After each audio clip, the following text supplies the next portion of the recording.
دکتر عبدالرحمن قاسملو یکی از رهبران برجسته ملت کرد بوده است و کسانی هستند که بر این باورند اگر این رهبر کاریزما اکنون زنده بود، شرایط ملت کرد دستخوش تغییرات چشمگیری میشد.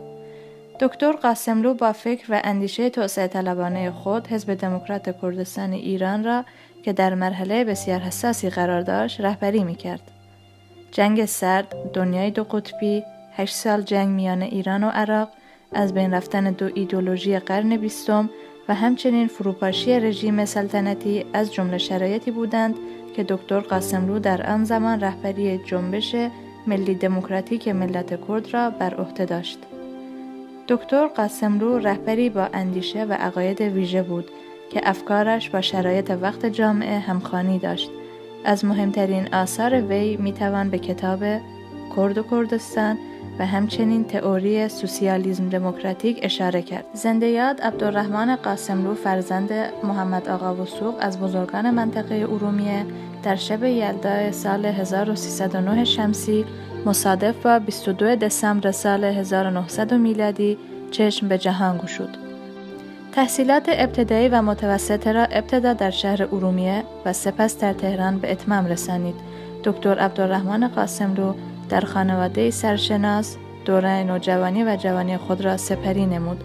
ایشان نوجوانی بیش نبود که با مسائل سیاسی آشنایی پیدا کرد و با بهره‌گیری از نبوغ سیاسی و فکری خود از همان جوانی ضرورت مبارزه برای رفع ستم را به خوبی درک نمود و در همین راستا بود که به مسائل سیاسی گروید.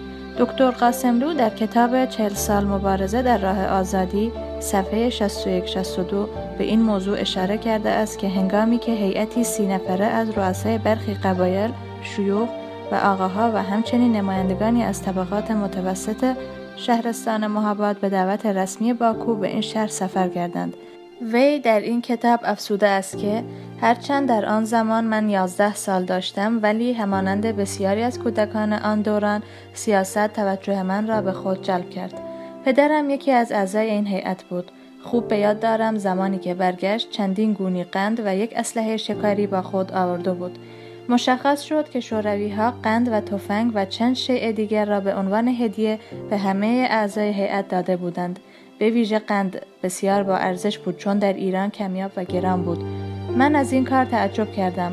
برادرها و عموزاده‌هایم که از من بزرگتر بودند می‌گفتند که پدرم با چند تن دیگر به باکو رفتند که حقوق و آزادی ملت کرد را مطالبه کنند. به همین دلیل من هم به طور مستقیم از پدرم پرسیدم که حقوق کردها به کجا رسید.